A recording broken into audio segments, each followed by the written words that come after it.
Je vous propose de commencer.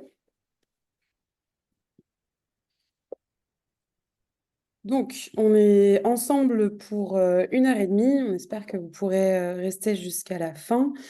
C'est le 5e épisode d'une série de 6 webinaires sur les enjeux agricoles et alimentaires en Méditerranée. On a encore de super intervenants. Donc, on espère que vous aurez plein de questions à leur poser. Ce 5e épisode, ce sera sur développer le développement d'opportunités de marché pour les producteurs locaux et avec des intervenants qui viennent principalement, non, surtout, de la Méditerranée. Donc voilà, n'hésitez pas à vous présenter, vous l'avez fait, merci beaucoup. Pour rappel, donc, moi je suis Anna Fauché, je suis directrice et cofondatrice de l'association Let's Food. On organise ce webinaire notamment avec Lana, qui m'accompagne sur l'organisation. Nous, on est une association loi 1901 et on accompagne les territoires, donc on travaille aussi bien en France qu'à l'étranger, à construire des systèmes alimentaires durables et résilients, et notamment des politiques alimentaires. Donc on travaille avec les collectivités. C'est le premier axe de nos activités et on fait également de la coopération décentralisée pour favoriser l'échange d'expériences. Et c'est dans cet objectif qu'on construit ces webinaires.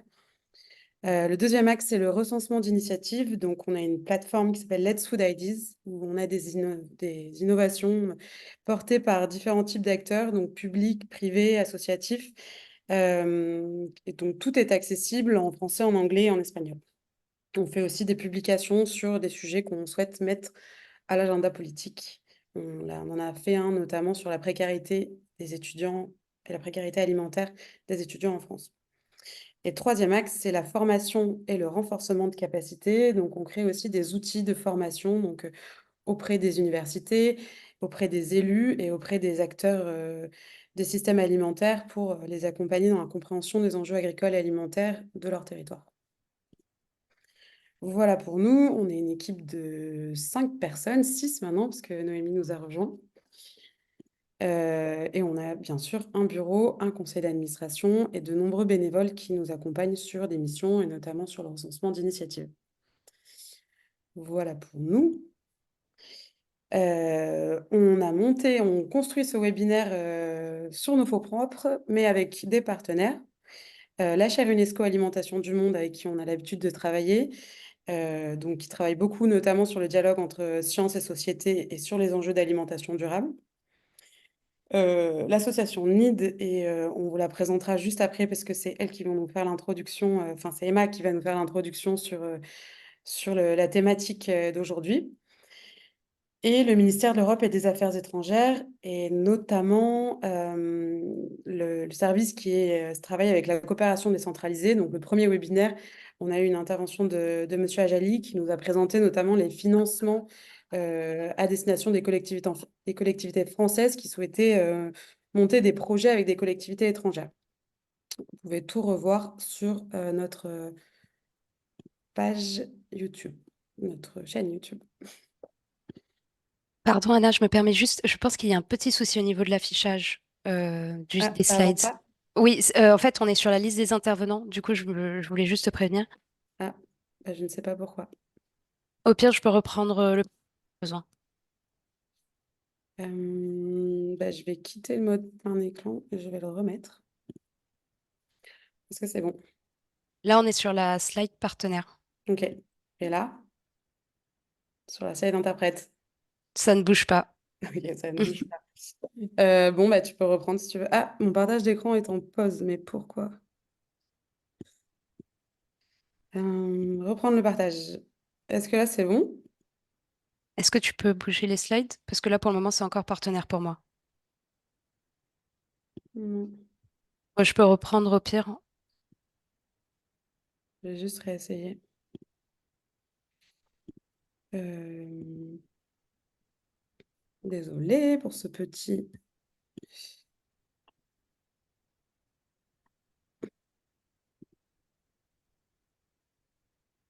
Bon, bah, tu peux reprendre alors. Je sais pas pourquoi ça marche pas. Pas de souci.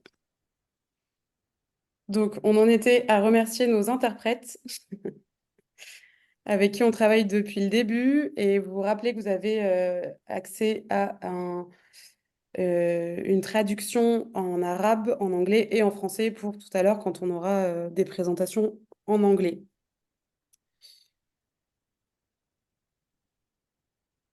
Si vous pouvez juste me confirmer que c'est bon Oui, en c'est bon. termes. Super. Merci. Donc, merci à Claudia et à Sophie pour les traductions d'aujourd'hui, simultanées, instantanées. Je veux bien que tu passes à la slide suivante.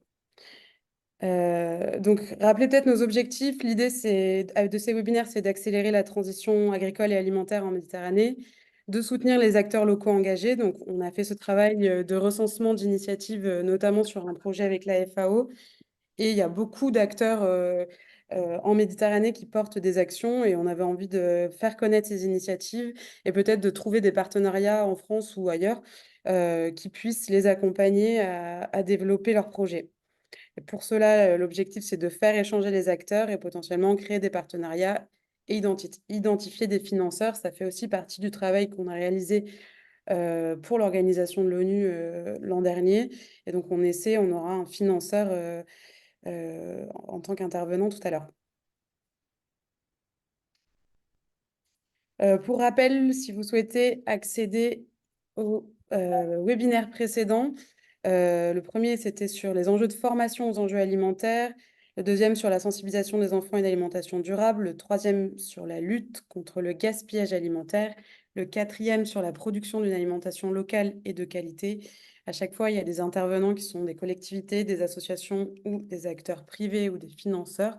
Et vous pouvez retrouver l'ensemble de ces webinaires sur notre chaîne YouTube.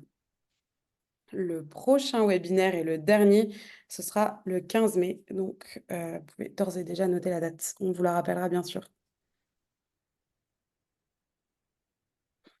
Et peut-être pour qu'on démarre sur un socle commun, on a l'habitude de faire ces quelques définitions. Alors, désolé pour celles qui l'entendent pour la 5e fois.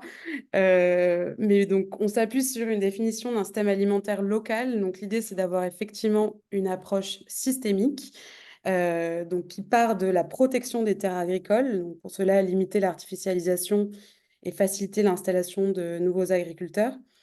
L'objectif également, c'est de soutenir l'emploi agricole, donc pas n'importe lequel, encourager des fermes extensives, diversifiées et autonomes sur des pratiques en agroécologie. Développer les circuits courts et de proximité, donc effectivement développer l'offre, mais aussi la logistique nécessaire à sa distribution, réadapter la production à la consommation locale et accompagner ce qu'on appelle des intermédiaires conscients, donc qui permettent à la fois aux producteurs de vivre de leur métier et aux consommateurs d'avoir accès financièrement à des produits de qualité. Pour cela, il faut également sensibiliser et accompagner la demande, donc les changements de pratiques alimentaires, aller vers plus de consommation de produits locaux, de saison, sans pesticides, réduire la consommation de viande. Et bien sûr, vu qu'on travaille sur l'ensemble du système, lutter contre le gaspillage alimentaire, réduire les gaspillages et les pertes, mais aussi valoriser les biodéchets et voir comment on peut travailler pour un retour à la terre. Et tout cela en créant de nouvelles gouvernances locales, donc redonner le pouvoir aux acteurs du territoire, leur permettre de co-construire des politiques publiques et redonner aussi la voix aux habitants, aux citoyens, leur permettre de participer.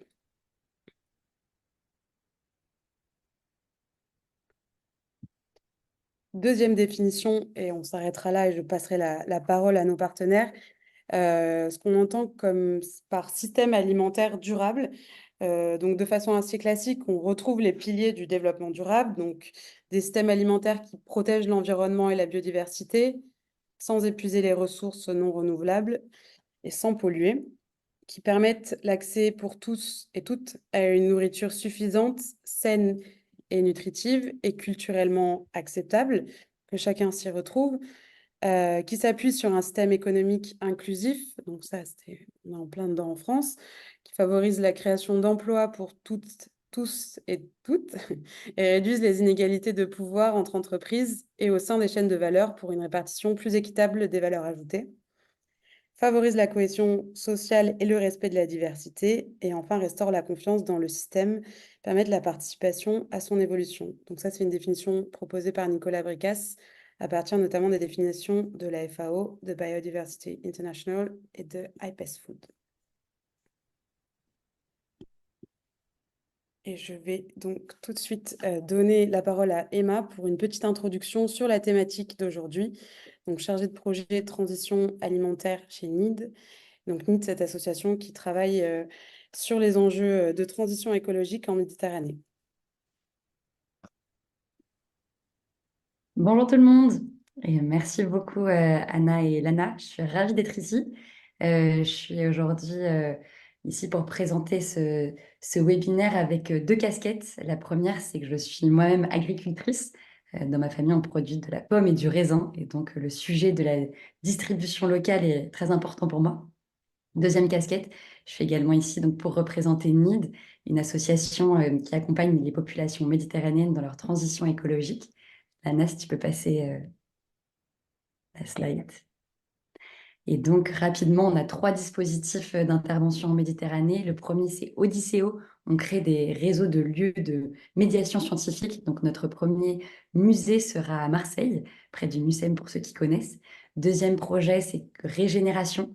On accompagne les collectivités territoriales et les villes dans leur rédaction de feuilles de route de transition avec une méthode très participative. C'est dans ce cadre-là qu'on rencontre beaucoup de producteurs locaux, beaucoup d'agriculteurs.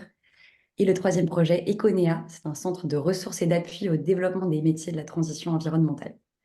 Lana, tu peux passer. Pour échanger sur les opportunités de marché pour les producteurs locaux en Méditerranée, on s'est dit que c'était bien de revenir très très rapidement sur l'histoire récente des échanges agricoles en Méditerranée. On a fait cette petite frise qui vraiment est un résumé avec en haut une première tendance qui est plutôt une tendance de libéralisation des échanges qu'on a vu notamment depuis 1995 avec la déclaration de Barcelone, l'émergence de l'agrobusiness, de plus en plus d'imports et d'exports de produits agricoles dans la région. Et en bas, une deuxième tendance, celle qui a commencé avec le début du commerce équitable, fair trade, qu'on appelle l'un ou l'autre. Et on a vu plutôt dans les années 2000 de plus en plus d'engouement pour le frais fair trade méditerranéen. Et cette tendance qui a continué plutôt dans les années, plutôt en 2020 avec le Covid, avec l'émergence des circuits courts. C'était quelque chose qui existait déjà, mais c'est vraiment avec le confinement qu'il y a eu un engouement qui est arrivé sur ce sujet-là. Donc on voit ces deux tendances depuis les années 70. Et ce qui est intéressant, c'est que donc il y a des modèles de distribution variés pour les producteurs locaux en Méditerranée.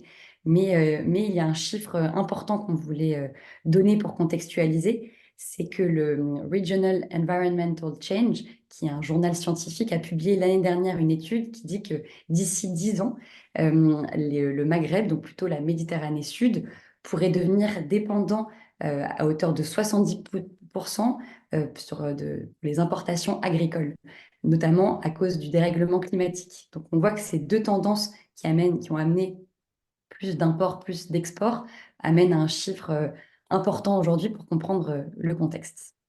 Vas-y, Lana.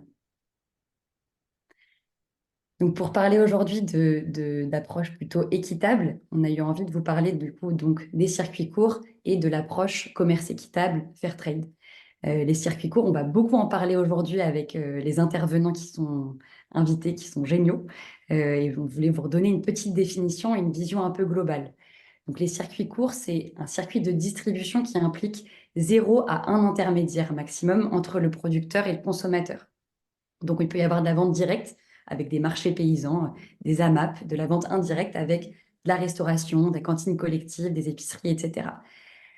Pour faire un peu une image globale, les avantages, c'est qu'il y a vraiment une demande grandissante pour les circuits courts. Les agriculteurs également, au niveau local, se rendent compte que c'est un capital social important, ça motive de venir vendre en direct. Et ça, c'est vraiment le World Farmers Market et Jean-Charles qui nous en parleront. Il y a aussi une opportunité énorme avec les circuits courts pour travailler la souveraineté alimentaire d'un territoire. La municipalité de Tirana nous parlera également de cela. On peut se rendre compte aussi que travailler avec les circuits courts, bien sûr, pour un agriculteur, ça réduit la dépendance à la volatilité des marchés mondiaux.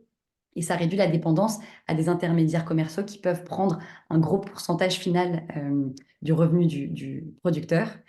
Ça peut bien sûr, le circuit court, réduire l'empreinte environnementale, il y a moins de gaspillage, il y a potentiellement, pas toujours, mais moins de transport, et ça motive les producteurs à diversifier leur culture, puisqu'ils peuvent avoir plus d'impact sur leurs consommateurs en sortant de la monoculture. Ça, Prima pourra nous parler de cet impact environnemental. Et bien sûr, il y a le côté tourisme alimentaire qui prend vraiment qui a eu beaucoup d'essor ces dernières années, et la promotion de la santé. Finalement, manger des produits locaux, on se rend compte que c'est vraiment meilleur pour la santé. Prima en parlera notamment avec le projet de Mediterranean Diet.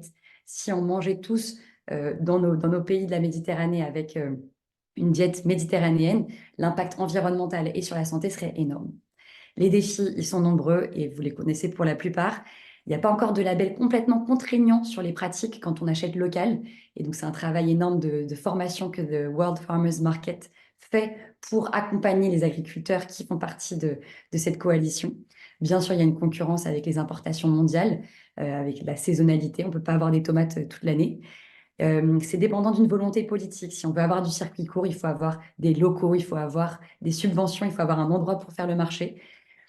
Il faut aussi que les consommateurs soient éduqués, qu'ils changent d'habitude alimentaire, parce que surtout dans les villes, on a vu vraiment des habitudes alimentaires où on achète tous les jours au supermarché un peu ce qu'on veut et on ne veut pas de contraintes. Besoin d'éducation. Pour les produits qui sont non bruts, par exemple la farine ou la viande, il y a vraiment besoin d'une chaîne de transformation qui soit adaptée pour pouvoir vendre directement en circuit court. Ça peut être plus compliqué pour les zones rurales qui n'ont pas forcément un abattoir juste à côté.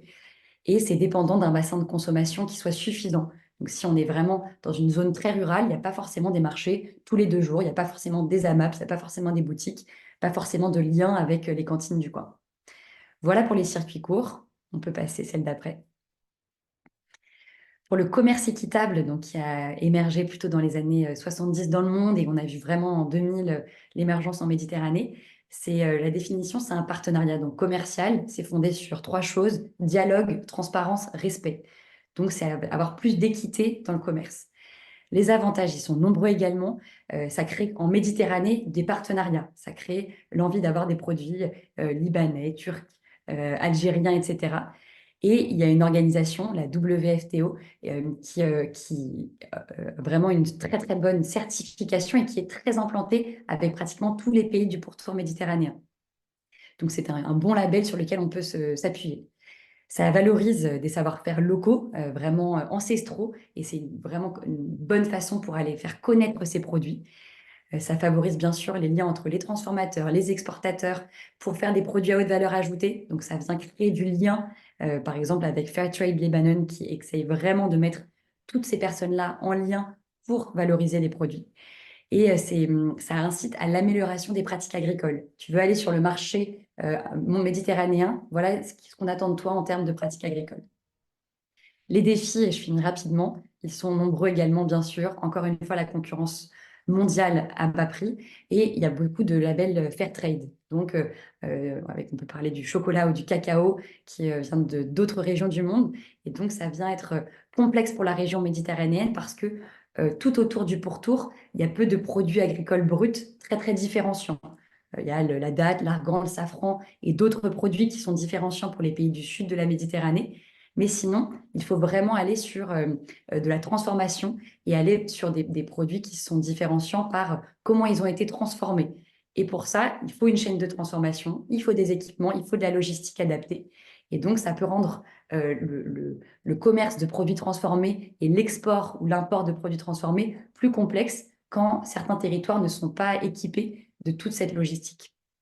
Il faut avoir des personnes qui sont très outillées par rapport à la technicité, parce que pour pouvoir importer, exporter, il y a des labels, il y a des marchés internationaux avec des normes de plus en plus complexes, notamment sur le marché de l'Union européenne, avec des normes de protection de l'environnement, des conditions de travail, d'étiquetage, etc., etc.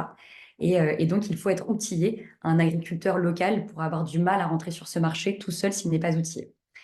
Et ce qui arrive de plus en plus, dont on parle de plus en plus, c'est bien sûr l'image négative de l'impact carbone, de se dire, tiens, si j'importe depuis le Liban cette super huile d'olive qui est une super variété, c'est quoi mon impact carbone? Donc ça, c'est aussi une nouvelle donnée dans l'équilibre.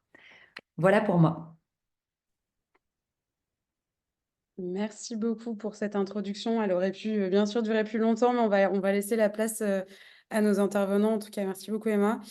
Intervenants, donc on en a 4 aujourd'hui et on leur a demandé un petit peu de nous présenter le projet et son contexte, les opportunités de marché qu'ils ont créées pour les producteurs locaux et les difficultés qu'ils ont rencontrées, quelle a été la demande et comment ils ont travaillé à la fois sur la demande et l'offre. Quelles garanties ils proposent pour les producteurs et les consommateurs et quels ont été les impacts positifs. On finira par quelques clés de réussite pour d'autres territoires. Pour celles et ceux qui viennent d'arriver et qui nous rejoignent, vous pouvez vous présenter dans le chat avec l'idée de partager un peu vos expériences. Vous pouvez aussi, on vous encourage à poser vos questions tout au long de l'intervention et on vous donnera ensuite, on préparera un petit temps de questions avec les intervenants. Et donc, on va commencer tout de suite avec Monsieur Kojdeli, donc, qui est le directeur général de l'intégration, de la planification stratégique et du développement économique à la municipalité de Tirana, donc capitale de l'Albanie, et qui va nous présenter un peu la politique alimentaire et notamment la place du marché destiné aux producteurs locaux. Donc, vous avez 10 minutes. Je vous laisse la parole. Ce sera en anglais. Donc, vous pouvez switcher en français en cliquant sur le globe et en choisissant l'interprétation française. Merci beaucoup. Hello, everyone. Hi, everybody. Alors, tout d'abord, je voudrais que vous m'excusiez de ne pas parler français. Malheureusement, je connais plusieurs langues, mais pas celle-ci. Donc, je vais parler anglais. Je suis très honorée d'avoir été invitée à participer à ce webinaire. Je fais partie de la municipalité de Tirana et je vais vous parler de l'expérience de la municipalité en matière de politique alimentaire. J'ai préparé quelques diapos pour illustrer mon propos. Ce sera plus parlant.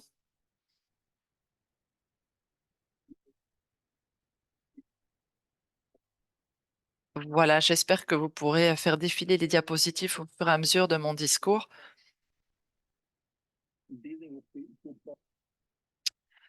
Donc, nous avons commencé à travailler sur une politique alimentaire.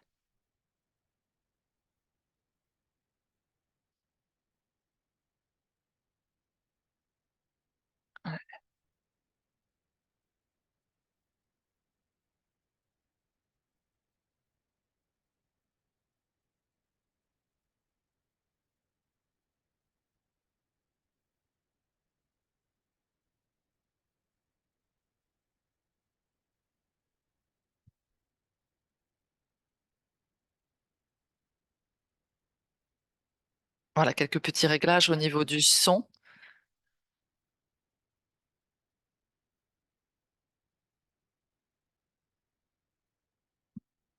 Donc, comme je le disais, la politique alimentaire n'était pas n'était pas une chose à laquelle nous étions habitués à Tirana. Donc, il a fallu démarrer. Nous avons commencé par le Food Trails Project, qui fait partie du cadre Horizon 2020.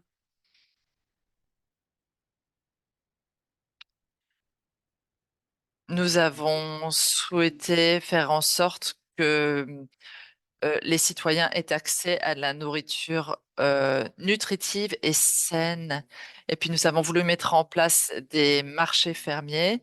Nous voulons aussi créer une identité alimentaire typique de Tirana, typiquement albanaise. Donc, c'était plusieurs axes sur lesquels nous avons travaillé.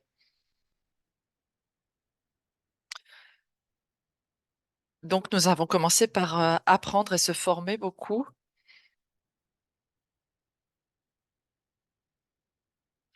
Donc, nous avons travaillé avec d'autres municipalités partenaires.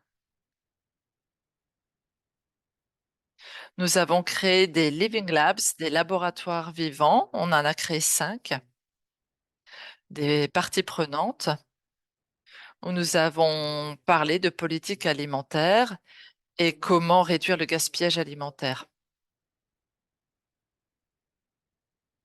On a présenté notre projet à des foires, sur des salons, sur des marchés. Nous avons également publié un petit dépliant qui a été distribué dans les écoles pour les enfants, mais aussi pour leurs parents, pour parler de alimentation durable. Et nous continuons à participer notre expérience avec d'autres municipalités qui sont concernées par ce projet.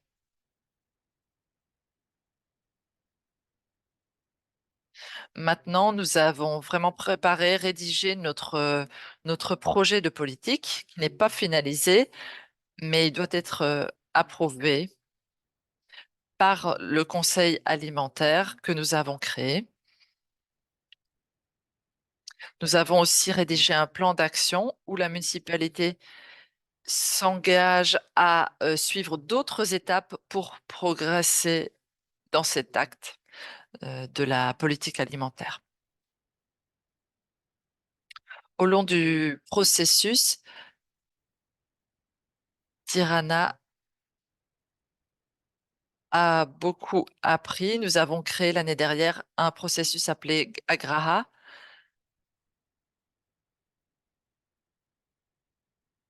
Nous avons travaillé avec notre partenaire, l'Agence française de développement, pour construire un agrégat de produits français, produits alimentaires, de produits bio. Nous avons organisé des marchés et ça a permis aux citoyens de notre ville, ça leur a permis de venir acheter de la nourriture en direct, de la nourriture de qualité auprès de fermiers locaux. Nous avons aussi essayé de soutenir ces fermiers locaux par nos conseils, par des propositions de financement gouvernementales ou municipales. Et donc, ça fait 1 an que cela fonctionne jusqu'ici. Et nous espérons que ça va encore se développer au cours des années à venir. Nous avons d'autres partenaires européens avec lesquels nous souhaitons travailler également. Je ne veux pas trop plonger dans les détails, mais je voudrais conclure par des vérités générales. En tant que ville et que municipalité, nous avons fait des premiers tout petits pas timides vers l'objectif que nous avons en termes de politique alimentaire, mais il y a encore beaucoup à faire, que ce soit pour les marchés, valoriser les circuits courts. Nous voulons vraiment aider financièrement les producteurs. Nous voulons améliorer leur productivité et leur accès euh, au marché. C'est vraiment un processus d'apprentissage, donc nous devons encore apprendre beaucoup, notamment d'autres municipalités qui ont enclenché ce processus depuis plus longtemps et qui peuvent nous enseigner des techniques et des bonnes pratiques. Merci beaucoup de m'avoir écouté et j'espère que je vous reverrai prochainement à Tirana pour qu'on puisse en parler ensemble, pourquoi pas. Si vous avez des questions tout de suite, je peux répondre maintenant. Sinon, mes collaborateurs ou mes consultants dans ce projet pourront peut-être vous répondre parce que j'ai une collègue qui assiste au webinaire aujourd'hui et qui pourra répondre à vos questions, peut-être à ma place, parce que là, je vais devoir enchaîner avec une autre réunion, malheureusement. Merci beaucoup de m'avoir écouté et puis posez-moi vos questions tout de suite si vous en avez.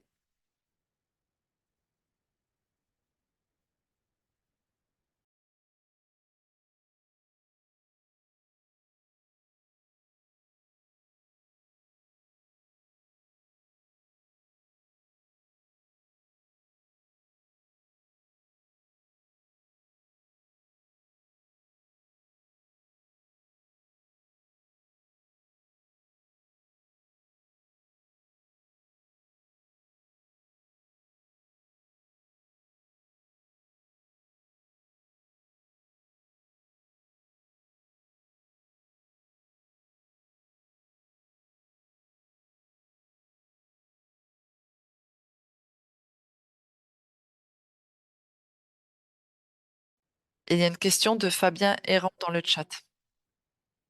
D'accord. So-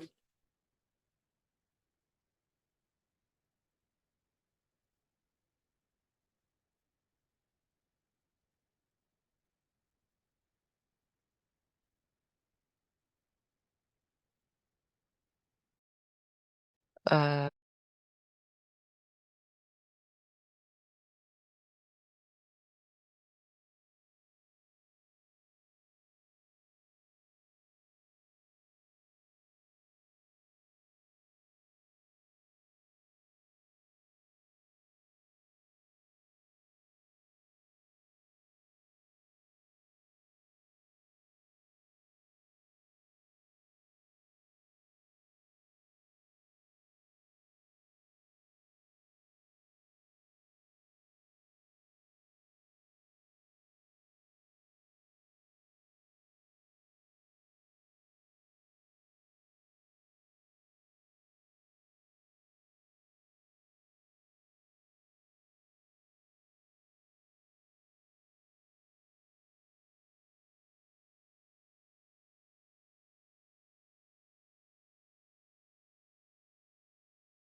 La question vient de Fabien Errand.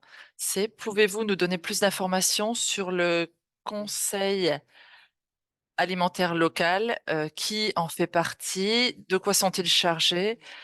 Pouvez-vous nous en parler? Donc, pour l'instant, notre projet de politique alimentaire est encore au stade d'ébauche, mais nous voulons donc créer ce conseil alimentaire qui impliquerait des représentants de notre conseil municipal. Nous voulons vraiment l'intégrer dans la vie politique de la ville. Alors, par rapport aux objectifs que nous souhaitons atteindre, nous avons pris pour modèle, pardon, le conseil municipal de Bordeaux en France, parce que leur structure est assez similaire à la ville de Tirana. Et donc, on avait envie de créer un conseil alimentaire en impliquant aussi des producteurs, des ONG locales, des universités, des restaurants, pourquoi pas, de manière à ce que tout le monde travaille ensemble et compose ce conseil alimentaire local.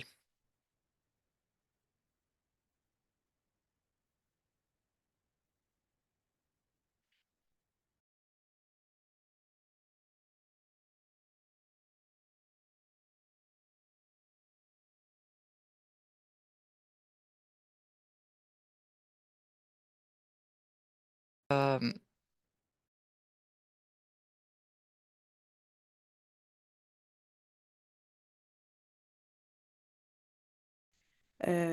On va passer à notre second intervenant, Monsieur Samuel Fallet, donc, qui est animateur territorial auprès de la SIC Les Ferrages. Donc SIC qui s'occupe de la commercialisation de produits issus de l'agriculture principalement bio, d'artisanat et qui promeut l'agriculture locale et l'alimentation durable. Et je lui donne la parole tout de suite.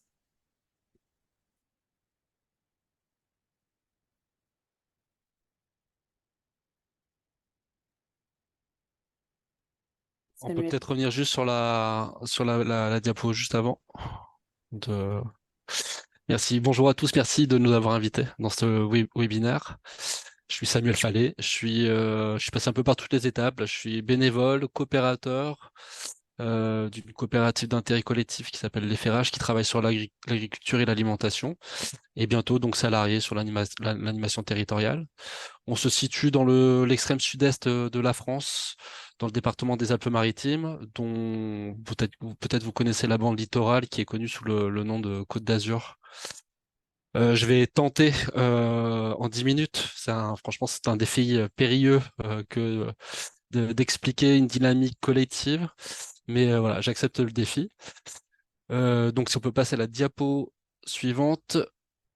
Voilà, cette dynamique collective, elle est d'abord née effectivement de son environnement. On est dans un département particulier. Vous le voyez, on est à 1% d'autonomie alimentaire. Tout à l'heure, c'était Anna qui parlait de 70% de dépendance aux importations dans le Maghreb. Dans le département des Alpes-Maritimes, si nous fermions les frontières, ce qui n'arrivera sûrement jamais, si nous les fermions, on n'aurait que 3 jours de subsistance en termes de produits bruts agricoles. Ça, c'est dû à plusieurs contextes, mais c'est des contextes qui ont engagé ce collectif. Donc déjà une agriculture nourricière qui est en concurrence avec d'autres productions, notamment la production de fleurs. On a une industrie de parfum ici qui est très importante. Et aussi une arboriculture qui est certes très productive, mais qui est principalement tournée sur l'agrume et sur l'olive. On a on connaît un déficit de surface agricole, pareil, qui sont dus à un constat d'artificialisation des sols, de mitage urbain, on a une topographie qui est assez particulière, qui est avec un dénivelé très important entre montagne et littoral. Donc des terrains qui sont plutôt petits, on est sur une moyenne de 19 hectares dans le département. Et donc qui pose aussi des questions sur la mécanisation, etc. Donc c'est quand même compliqué de cultiver sur notre territoire. Et on a un prix du foncier au niveau des terres agricoles qui est très important. L'impact du changement climatique que vous connaissez tous, sûrement peut-être à des échelles différentes ou sur des endroits différents. Nous ici, on est particulièrement sensible dans le département à l'élévation des températures. On projette une augmentation des températures d'ici 2050 jusqu'à peut-être 2,5 degrés. Donc voilà, c'est très important. Il y a une multiplication des aléas climatiques à forte intensité. On se relève là de 2 années de grosse sécheresse, de vents très violents, voilà, on a une raréfaction de l'eau qui impacte directement donc la rentabilité et la production donc de nos fermes, du territoire. Et contrairement à ce qu'on peut le penser là sur notre territoire, donc le sud-est de la France, on doit faire face aussi aux enjeux de précarité alimentaire, donc qui sont dus bien sûr à des difficultés économiques, à la conjecture, mais qui sont aussi dus donc à un déficit de structuration de l'approvisionnement en produits bio, sains, locaux, pour tout type de population, mais aussi donc bien sûr les populations dites précaires. Si on peut passer à la diapo suivante. Donc c'est dans ce contexte-là qu'un collectif de citoyens avec des agriculteurs et des élus d'une petite commune à Châteauneuf, alors on est loin de la dimension de Tirana dont on a entendu parler tout à l'heure. On est sur donc un petit groupe qui a eu envie de s'engager très concrètement sur les questions d'agriculture durable et d'alimentation durable. Et donc on a créé donc une petite association en 2018 avec l'idée donc de mettre en culture assez rapidement des terrains sur notre commune et de structurer l'approvisionnement de la cantine du village et de permettre aussi d'avoir accès à des produits bio et locaux. Donc ça a été fait sous forme d'association et ça a été très rapidement dans l'action, ça s'est développé assez rapidement et donc en 2020, on a souhaité pour donner la mesure vraiment de la dynamique collective qui se mettait en place, on a souhaité se passer en société coopérative d'intérêt collectif. Alors c'est peut-être particulier à la France, ce statut, mais en gros, donc c'est sur le principe coopératif, hein, c'est que chaque personne va pouvoir prendre une part sociale dans la coopérative et va pouvoir lever la main pour prendre des décisions, participer à la gouvernance. Et dans cette gouvernance, on va pouvoir intégrer, contrairement à l'association, des collectivités territoriales, des entreprises et des associations. Et donc, c'est ce qui s'est passé en 2020. Donc, on a intégré la communauté d'agglomération, qui est un regroupement de communes, et 2 communes de notre territoire dans la gouvernance. Et donc, ça a donné plus de légitimité finalement à ce projet qui était d'intérêt général, d'intérêt public, mais qui en même temps venait réellement d'une initiative citoyenne. En 2023, il y a eu un fort développement assez rapide. On, on est arrivé, donc maintenant, ce projet nous permet aujourd'hui d'approvisionner 22 cantines, donc sur 3 communes, mais aussi d'avoir un magasin qui permet de valoriser les produits locaux. Donc aujourd'hui, on est à peu près à 100 sociétaires, donc 100 coopérateurs, qui permet de faire vivre ce projet collectif. Je vais vous montrer sur la diapo suivante. Je vais essayer de vous expliquer comment ça s'organise. Donc, vous voyez nos missions. Donc, la société coopérative d'intérêt collectif, bien sûr, refuse l'enrichissement personnel. On est vraiment ici donc, on achète une part sociale. Cette part sociale est fixe, hein, elle est très ouverte, hein. Ici, elle est à 20 euros pour chaque coopérateur. Donc, elle reste accessible. Et donc, ce collectif donc, vient rassurer donc, la structure et donc avec la mission donc, de développer la production agricole, biologique, locale, l'accès à une alimentation durable pour l'ensemble des habitants. Et j'insiste bien, on n'est pas ici juste sur l'approvisionnement effectivement des cantines du territoire, mais bien avec le projet donc de donner accès à un maximum de personnes à une alimentation de qualité et donc contribuer aux dynamiques de transition territoriale, qui serait donc plus l'engagement donc citoyen donc du collectif. Donc, on repose sur 3 axes. Aujourd'hui, hein, je vais faire une petite photo. Donc, aujourd'hui, on a un axe de production. On cultive un petit peu moins d'1 hectare. On a aussi le souci, effectivement, de réfléchir au statut de l'agriculteur qui, aujourd'hui, et on le voit notamment en France avec les manifestations, se retrouve dans des situations qui sont parfois compliquées en termes de rémunération, mais aussi de charge de travail, etc. Donc, aujourd'hui, la coopérative permet de salarier une chef de culture et une apprentie, qui donc nous permet de cultiver donc des légumes en 100% bio sur 2 terrains qui nous sont pour l'instant prêtés par la commune. Au niveau de la distribution, on pourrait le séparer en deux axes principaux. On a donc effectivement l'approvisionnement des 22 cantines. Donc ça, on pourrait en reparler si vous voulez sur un échange de questions-réponses. Mais l'approvisionnement donc des cantines, on répond à des appels d'offres, tout simplement. Vu qu'on est sur un approvisionnement donc 100% bio et local pour les cantines, on va rentrer donc dans un cahier des charges qui est un petit peu particulier, donc avec là nos 3 communes. Et donc le contrat si vous voulez, qu'on signe avec nos producteurs, c'est que ils vont rester sur des prix qui sont assez modérés pour qu'on puisse répondre à ces appels d'offres et donc mieux nourrir nos enfants. Mais en échange, on a un magasin en circuit court, donc 150 mètres carrés de surface, qui nous permet donc de vendre, donc de valoriser les produits de ces mêmes agriculteurs à un prix qui leur semble juste. Voilà, dans ce magasin, donc on a 5 salariés qui nous permettent de faire aussi bien l'approvisionnement des cantines que donc la vente des produits. Et donc l'animation territoriale, ça c'est vraiment donc le projet citoyen et intégration aux politiques publiques locales. Donc là où nous sommes tout un tas de bénévoles à y participer, donc on s'intègre effectivement sur les différentes politiques publiques qui sont en train de se structurer sur notre territoire. Car on est sur un territoire qui est compliqué en effet au niveau agricole, distribution, voilà, on est en fin de réseau au niveau des transports, on a peu de céréales, peu de légumineuses, etc. Mais par contre, on a des politiques qui sont en train de se saisir de la question et qui sont assez volontaristes et qui nous permettent donc et qui nous soutiennent aussi dans cette dynamique-là. Voilà, je ne sais pas où j'en étais au niveau du temps, mais je pourrais rentrer davantage dans les détails. Je ne sais pas s'il y a des questions ou si vous voulez que j'approfondisse un des axes. Est-ce qu'il y a des questions? D'ores et déjà, j'ai reposé la question dans le chat, mais je vois pas de questions. Sinon, peut-être si tu peux conclure et on reprendra des questions à la suite du deuxième intervenant. Comme ça, on vous laisse la possibilité de poser des questions pendant la deuxième intervention.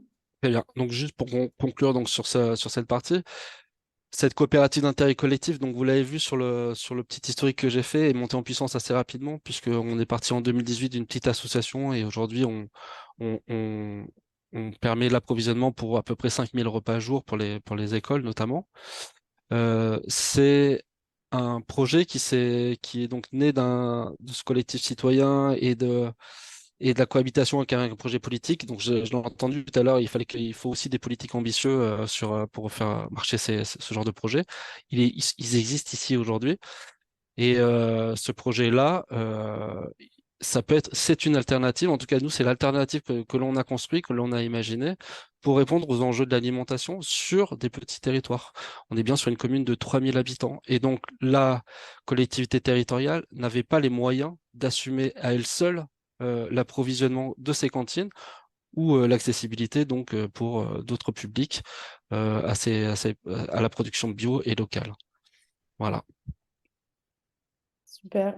Merci beaucoup en tout cas pour cette présentation assez inspirante. On peut prendre la question de Stéphanie et une réponse assez rapide, Samuel, s'il te plaît. Pardon. Oui. Donc, Pardon, je suis en train de la lire. Sur les approvisionnements de cantines, rencontrez-vous des difficultés particulières pour répondre aux appels d'offres des mairies? C'est quelque chose qui est très, très volontariste. En fait, c'est les mairies qui nous sollicitent maintenant. On est vraiment parti de notre petite commune, hein. C'était très modeste à la base et on reste modeste, hein, sur le projet. On est parti de la petite commune et en fait, c'est parce que nous créons sur la commune qu'il y a d'autres communes qui sont venues nous voir et donc on a pu encadrer l'appel d'offres au niveau des critères de sélection et du cahier des charges pour y répondre. Notamment, le côté, il y a le label 3 carottes qui fait partie d'un label EcoCert et qui demande que l'approvisionnement donc de ces cantines ne soit pas seulement bio mais aussi local. Et donc ça nous a permis effectivement de pouvoir y répondre. Euh, voilà, je ne sais pas si ça répond à cette question-là. euh, ok, dernière question. Dernière question et ensuite on passe au prochain intervenant. Je te laisse la lire aussi peut-être, si c'est ok. C'est Milena, c'est ça? Oui. le magasin en circuit court et pour les citoyens du territoire, ce magasin est donc intégré dans le cadre de la coopérative. Je ne suis pas sûr si vous l'avez déjà expliqué. Oui, en fait, dès le départ du projet collectif, nous avons créé ce petit magasin, d'ailleurs, qui était à l'initiative donc des agriculteurs du coin. Aujourd'hui, je ne l'ai pas dit, mais on a 38 producteurs qui sont dans la coopérative en tant que coopérateurs, donc ils font partie intégrante de la gouvernance. Et donc ce magasin en circuit court, effectivement, il est ouvert à tous. C'est un point de vente. Aujourd'hui, on est à 22 000 passages en caisse. Ça nous permet réellement de générer un chiffre d'affaires. Et ce chiffre d'affaires, comme je vous l'ai dit, il n'y a pas d'enrichissement personnel ni des coopérateurs, ni des gens qui sont dans la gouvernance. Donc, l'idée, c'est que ce magasin nous permette de faire on sait très bien que, en tout cas sur les premières années, on va être déficitaire sur la production agricole, notamment parce qu'on paye bien notre salarié en agriculture et que pour nous, c'est une volonté politique réelle de le faire. Et on sait que sur les marchés des cantines, ça va être compliqué aussi de rentrer dans nos frais, même si on y rentre, on arrive à équilibrer les comptes. Donc ce marché de producteurs permet aussi bien à l'agriculteur de s'y retrouver financièrement en vendant dans notre marché, mais aussi à la coopérative de générer un chiffre d'affaires qui lui permet d'assumer des déficits sur les autres axes. Merci beaucoup. En tout cas, très inspirant comme modèle de gouvernance. Si vous avez d'autres questions, peut-être que Samuel pourrait répondre par écrit. On va passer à notre intervenant suivant. Donc, Monsieur Jean-Charles Kerela, qui est membre du conseil d'administration du World Farmers Market Coalition, et qui donc va nous présenter cette initiative. Je lui laisse la parole. Merci. Est-ce que vous m'entendez? Oui, très bien. Très bien. Voilà, rapidement, je suis un ancien de la grande distribution française pour 23 ans, de par le monde. J'ai effectué après une période de ma vie dans l'industrie alimentaire pour un jour, au moment du Covid, me retirer, entre guillemets, et devenir cuniculteur, c'est-à-dire éleveur de lapins et agriculteur. À côté de ça, bon, c'est un peu comme Emma, j'ai ma double casquette de cultivateur et je gère un marché fermier sur Beyrouth.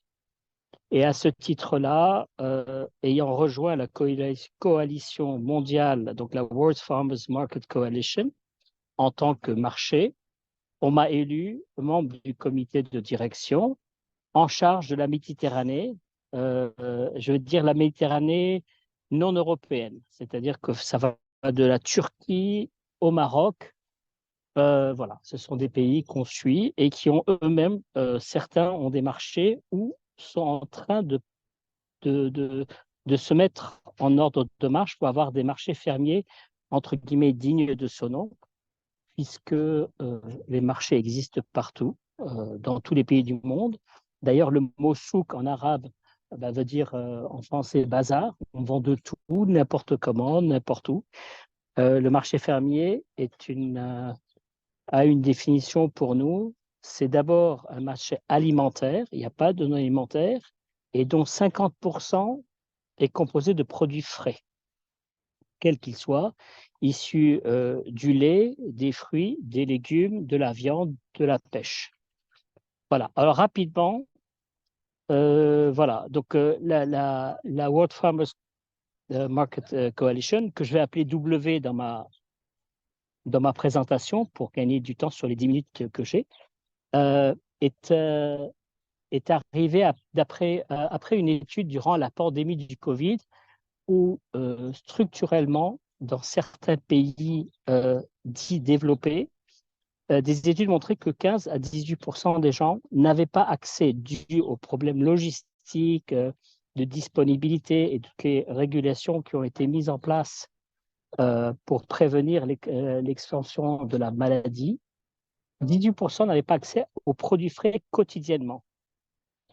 Et donc, un comité de plusieurs marchés en 2019-2020 se sont réunis pour, en juillet 2021, avec l'accord du docteur Amina Mohamed, qui est la vice-secrétaire générale des Nations Unies, lancé cette idée d'une coalition mondiale des marchés fermiers. Voilà, aujourd'hui, donc l'idée était en 2021. En 2023, la coalition a été créée. Et aujourd'hui, on est à 20 000 adhérents. On a 60 pays représentés, plus de 75 organisations. Et on estime qu'on fait vivre 200 000 familles du monde agricole. La diapo suivante.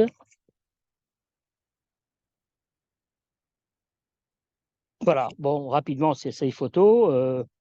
Le monde a été divisé en 6 régions. L'Afrique subsaharienne, donc qu'ils appellent la MENA, c'est-à-dire Middle East, North Africa, est avec moi. Il y a l'Europe, les Amériques d'en haut jusqu'en bas, parce que ce sont des marchés matures qui n'ont pas besoin beaucoup d'attention de la part de la coalition. L'Asie du Sud-Est et l'Asie, je vais dire, indo-chinoise. Donc, rapidement, ce sont les pays. Vous avez la présentation, vous pouvez la lire après.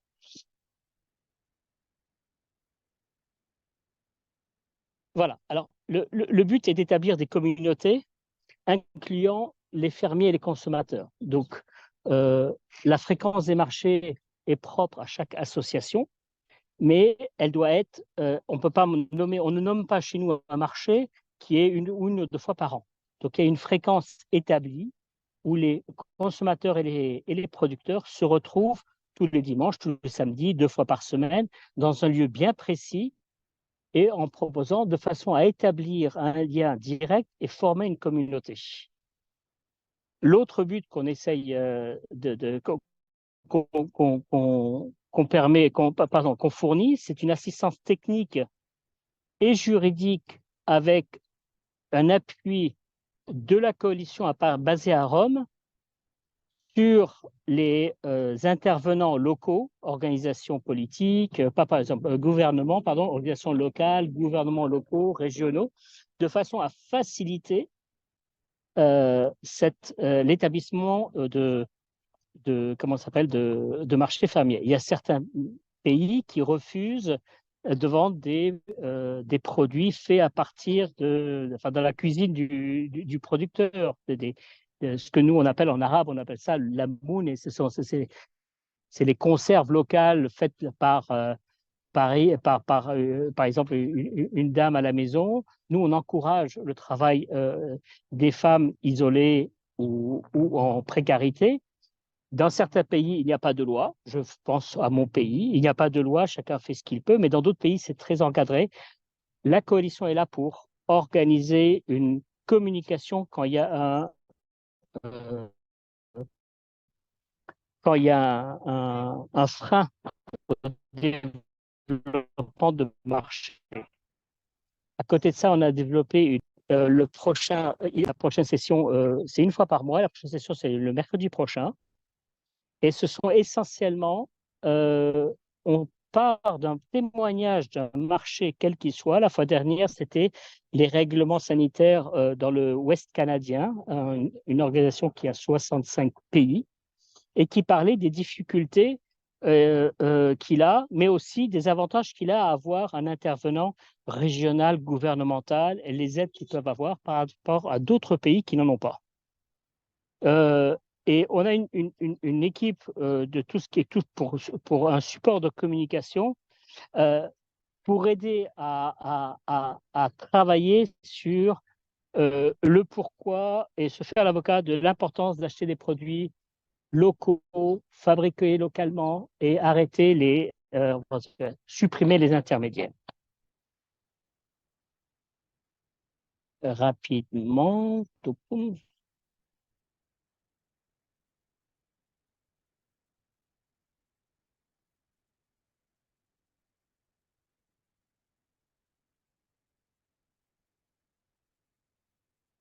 C'est bloqué, c'est bloqué. Voilà. Alors, l'académie en elle-même, donc c'est 3 personnes qui travaillent, une qui est basée à New York, 2 qui sont basées, une basée au Danemark et une autre basée à Rome, et qui coordonnent la vision pratique des marchés, la traduit si vous allez sur, je pourrais vous faire passer mais si vous allez sur le site de la coalition, vous verrez le lien. Ce sont des petites vidéos YouTube. Qu'est-ce qu'un marché? Comment on prévoit? On essaie de comment contacter un marché, comment manager un marché. Donc, on est vraiment dans l'accompagnement à la fois des producteurs, mais aussi des gestionnaires de marché. Le tout, c'est pour faire passer le message, encore une fois, que une des solutions alternatives à la distribution traditionnelle de l'alimentaire est de faire travailler de plus en plus des marchés qui sont plus réduits, mais plus nombreux et mieux dispatchés sur le territoire. La suite, s'il vous plaît. Voilà. Alors, en audience, bien sûr, on dédie notre académie aux membres, et c'est pour ça qu'on accueille volontiers les membres. Et là, je dis en France, on n'arrive pas à avoir des contacts avec des associations de marché, alors qu'on en a dans beaucoup de pays. L'Italie a 1200 marchés, avec le réseau Campagna Amica. Il y en a en Slovaquie, il y en a en Pologne, il y en a en Hollande, en Angleterre. On démarche l'Espagne. Et en France, j'essaie d'arriver au CIVAM, j'essaie de trouver des associations de marché pour qu'ils nous rejoignent de façon à mieux échanger sur ce qu'on est en train de faire. Et ensuite, bien sûr, comme on demande à ce que tout le monde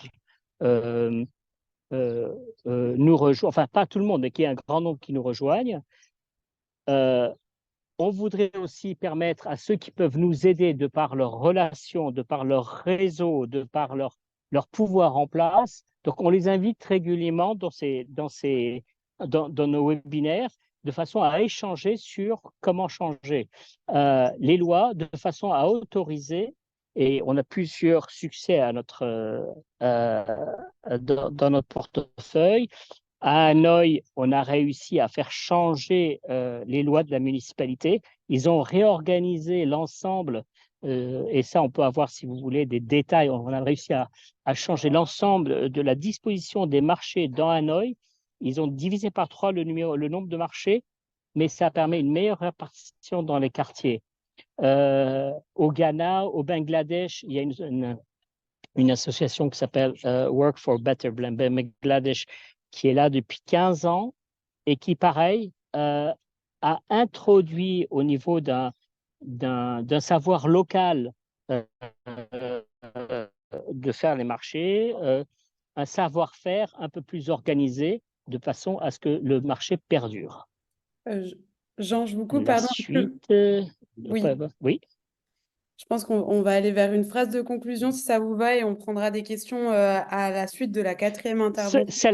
Celle-là. Oui, j'ai eu 8 minutes. Mais bon, celle-là. Alors, une des actions concrètes pour la Méditerranée, je finirai sur ça, c'est le MAMI programme, le Mediterranean and African Markets Initiative, financé par l'État italien et organisé par le SIAM de Bari. On a lancé un programme de formation de gestionnaires de marché dans 5 pays, l'Égypte, l'Albanie, la Tunisie, le Kenya et le Liban, avec pour but d'ouvrir une centaine de marchés d'ici à 3 ans dans l'ensemble de ces pays-là. Donc, l'Italie a accueilli 20 personnes, 4 de chaque pays, à Bari en janvier dernier, et nous avons été formés à la gestion de marché. En fait, un peu comme des disciples, on est revenu chez nous.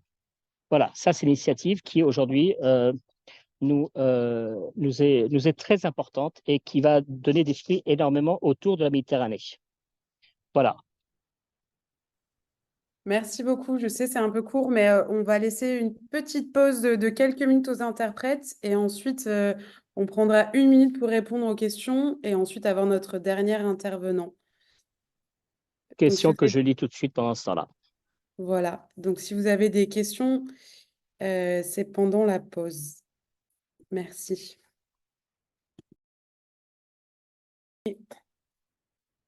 On va reprendre avec notre dernier intervenant. Merci d'avoir répondu directement dans le chat, c'est parfait.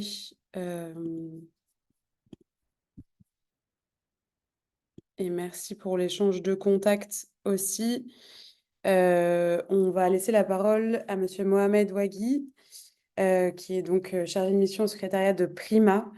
Il va nous présenter un peu ce que c'est que Prima et qu'est-ce qu'il propose en termes de financement et de projet. Merci beaucoup d'être présent. À vous.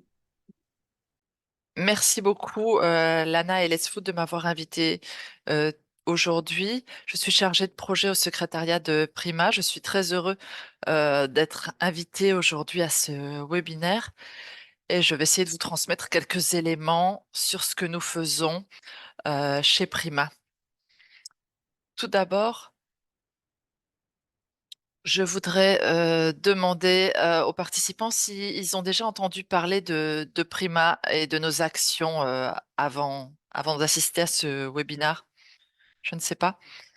D'abord, je voudrais vous donner des informations sur Prima et sur comment ça a été créé. Donc, tout d'abord, c'est une initiative oui, ça c'est vers une Méditerranée plus saine.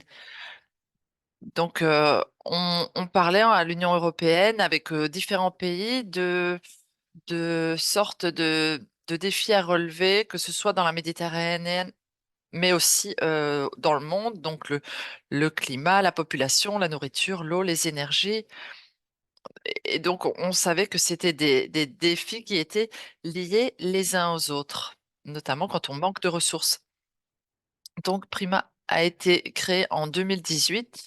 C'est un partenariat commun dans le domaine de la recherche et de l'innovation dans la Méditerranée. Et donc, euh, ça se fonde sur le programme Horizon 2020. C'est le même mode de fonctionnement. Donc, après 6 ans, nous avons maintenant une vision commune. L'idée est d'améliorer l'inclusivité et par l'investissement, notamment dans des technologies qui permettent d'améliorer l'efficacité des systèmes agroalimentaires et des systèmes hydriques d'approvisionnement en eau. On espère ainsi l'utilisation durable des ressources naturelles et la croissance économique et la stabilité de notre région. Donc, le programme se fonde sur 4 projets principaux: la gestion de l'eau, les systèmes agricoles durables, une chaîne de valeur agroalimentaire durable et l'utilisation efficace des ressources, notamment avec les programmes Nexus.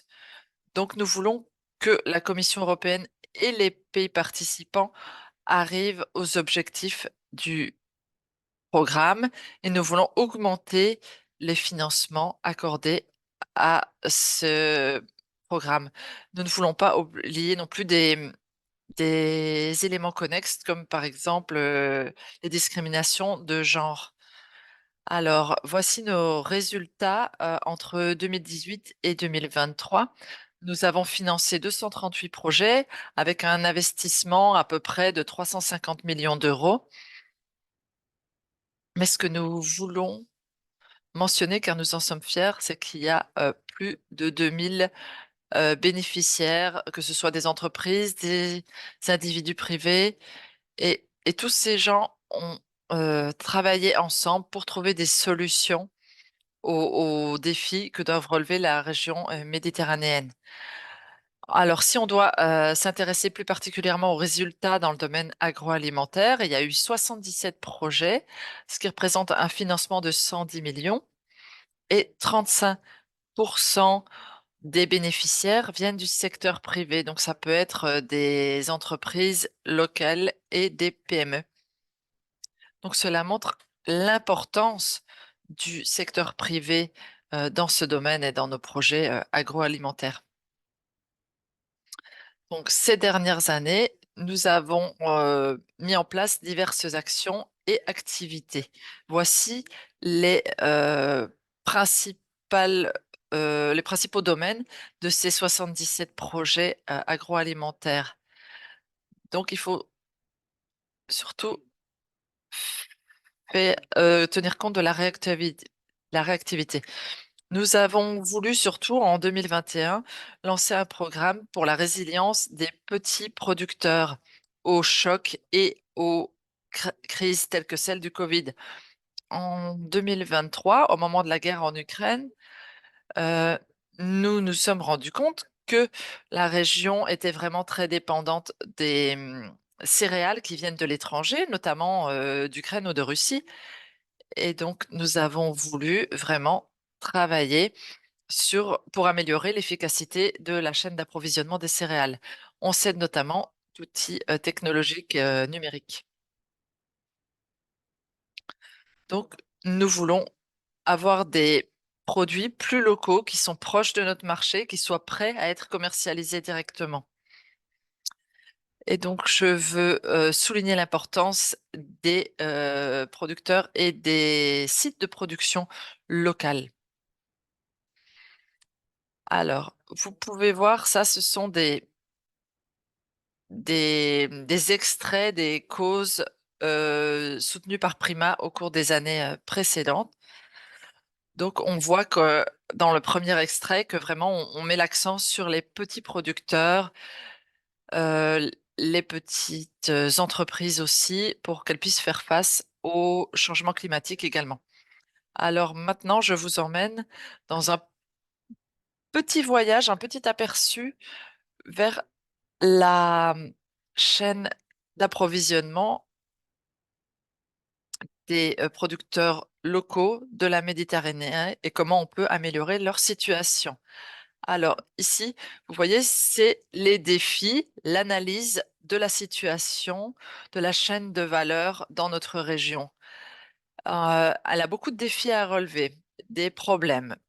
Par exemple, le manque d'infrastructures, le manque de productivité, l'efficacité limitée, l'utilisation très importante de ressources et aussi le gaspillage des ressources.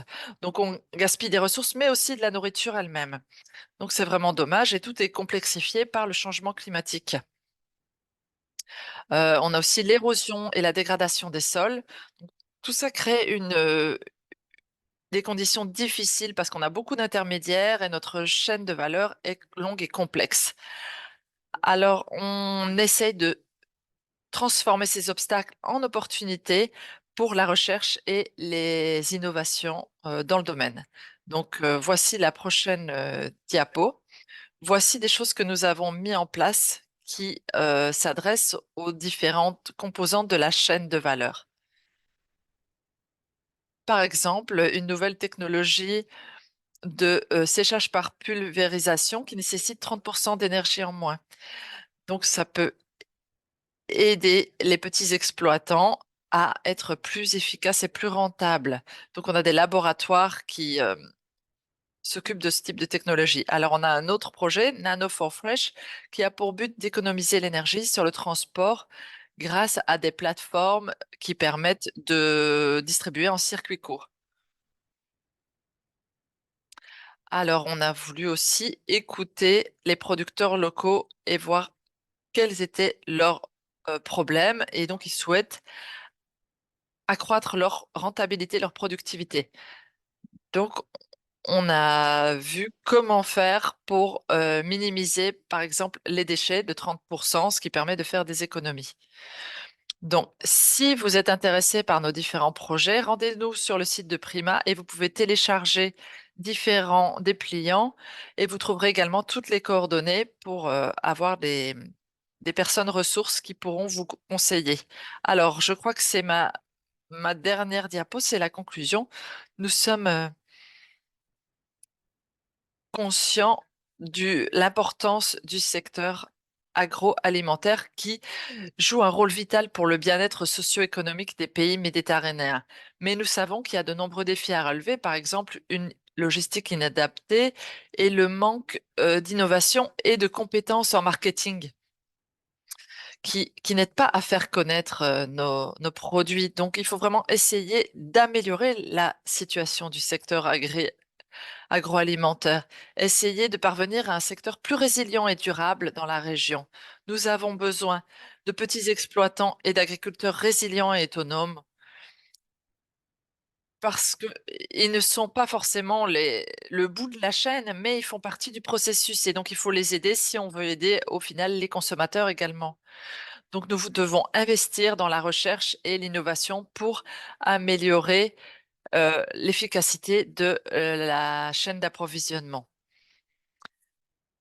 Nous voulons trouver des solutions qui sont vraiment adaptées aux conditions climatiques de la région et au changement climatique. Nous savons qu'il n'y a pas de solution à l'emporte-pièce qui pourrait convenir à tous. Il faut vraiment trouver des stratégies grâce à des technologies qui sont adaptées au contexte local. Et c'est comme ça qu'on réussira. Cela ne pourrait pas être possible sans mobiliser toutes les parties prenantes, notamment les institutions, les universités, les entreprises, les acteurs sociaux, les décideurs politiques. On a vraiment besoin d'eux pour survivre dans un marché qui est très compétitif au niveau global. Donc, il faut vraiment penser à une approche holistique globale spécifique au secteur agroalimentaire. Enfin, je voudrais aussi mentionner qu'il faut promouvoir la collaboration et l'échange de connaissances entre les acteurs. Il faut saisir toutes les occasions de parler des différents programmes et des aides qui existent pour qu'elles puissent bénéficier au plus grand nombre. Merci beaucoup de m'avoir invité et de m'avoir écouté surtout.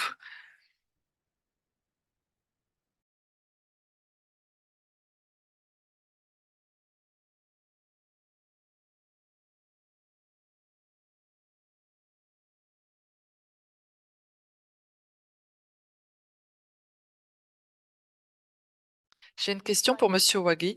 À propos de financement que vous rendez accessible aux acteurs de la région, euh, quelle serait la clé du succès pour avoir accès à ces financements? Qu'est-ce que vous conseillez aux acteurs de faire pour accéder à ces financements? Est-ce qu'on a vraiment besoin d'être de la région pour avoir accès à à ces fonds, finalement? Euh, je vous, je vous conseille de vous connecter à notre chaîne YouTube parce que nous avons une explication à propos de cette question qui est fréquemment posée. On a des vidéos pour à peu près 4 heures si vous êtes intéressé. Et donc, quel que soit votre secteur d'activité, vous pouvez déposer une demande, quel que soit votre type de structure. Comme je l'ai dit, à peu près 35% de nos bénéficiaires viennent du secteur privé, donc il n'y a vraiment pas de barrière de ce côté-là. Une partie de nos projets Prima, il faut faire partie d'un consortium.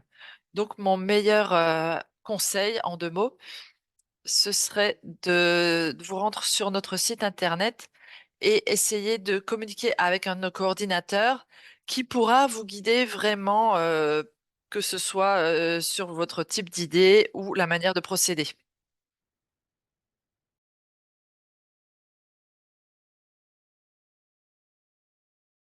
Merci beaucoup. Il y a d'autres questions auxquelles vous pourrez répondre dans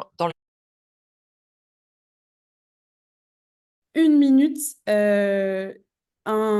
Peut-être si vous pouvez donner un levier ou une clé de succès pour les autres territoires s'ils veulent se lancer en vraiment 30 secondes chacun. Donc, je ne sais pas si la mairie de Tirana, la municipalité de Tirana est toujours là. Donc, je vois Samuel en attendant.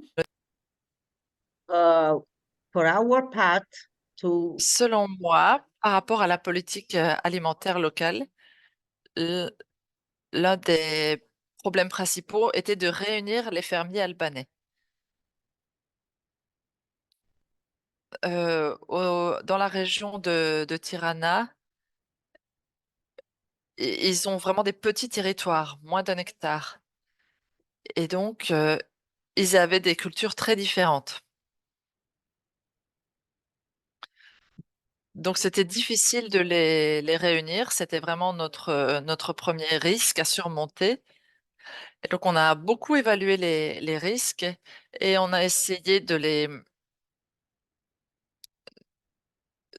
impliquer dans le processus. Parce que pour faire un circuit court, on a besoin de fermiers, d'agriculteurs et de produits qualifiés, de qualité. Donc, on a voulu créer ce laboratoire vivant et on a voulu leur donner la possibilité de nous aider dans la définition des objectifs de notre politique alimentaire. Et comme Monsieur Kojdelli l'a dit plus tôt, on a voulu voilà, qu'ils aient vraiment un rôle à jouer. Les autres difficultés pour nous ont été d'avoir un cadre législatif national qui pouvait être en adéquation avec notre politique locale, parce que Tirana, c'est l'une des plus grandes villes d'Albanie, et donc beaucoup de choses se passent ici, mais c'est toujours un gouvernement local. Et donc, on a voulu essayer d'améliorer notre cadre législatif par rapport au Parlement national. Et donc, parfois, c'était un peu difficile, spécialement pour les objectifs en matière de gaspillage alimentaire. Donc, il faut vraiment être très patient. C'est mon conseil.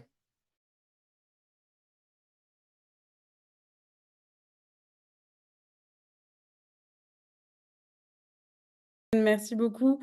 À Samuel, peut-être une petite conclusion et on passera à la fin la parole à Jean-Charles. Merci. Eh bien, comme conclusion, vous allez, je vais encore passer pour un utopiste. Mais oui, D'accord. tu l'as bien dit en introduction. Je pense que un système alimentaire, voilà, il y a tellement de choses à faire rentrer dans le sac et à tout mélanger, etc. Et je pense que le principal conseil que je ferais, c'est de pas c'est pas d'essayer de créer des dynamiques qui soient séparées, donc les citoyens, les politiques publiques, les agriculteurs, etc. Et puis aussi de remettre donc l'agriculteur, la production, la question de l'alimentation au centre de notre projet politique de territoire, surtout sur des territoires locaux. Je parle parce que elle tient à peu près tout, même en termes de réchauffement climatique. Tu l'as dit, hein, réchauffement climatique, sur la stratégie carbone, etc. Et ça, c'est quelque chose je pense qu'il faut créer l'enthousiasme. Et il faut créer l'enthousiasme dans les relations des habitants avec les agriculteurs, de l'enthousiasme des enfants quand ils mangent et avec les agriculteurs, etc. Et je pense que ça, c'est quelque chose qu'il faut absolument pas oublier, c'est redonner du sens à ce que l'on fait et donc redonner aussi des armes aux citoyens dans nos politiques publiques autour de l'alimentation et de l'agriculture. Merci beaucoup pour ce dernier message. Et Jean-Charles, si vous souhaitez conclure, vous êtes encore là? Non, apparemment pas. C'est pas grave. Donc, on va remercier nos intervenants et conclure avec 4 minutes de retard. On s'excuse. On essaie d'être à l'heure d'habitude. Vous rappelez que donc on fera un livrable de ces 6 webinaires où on retracera un petit peu les initiatives qu'on a pu croiser. Le prochain webinaire, c'est le 15 mai. Et si vous souhaitez retrouver l'ensemble de ces webinaires, c'est sur notre page YouTube. C'est sur notre chaîne YouTube, je l'aurais fait à chaque fois. Merci beaucoup à nos intervenants. Merci à vous d'avoir été là. Et puis, rendez-vous 15 mai prochain. Bonne fin de journée.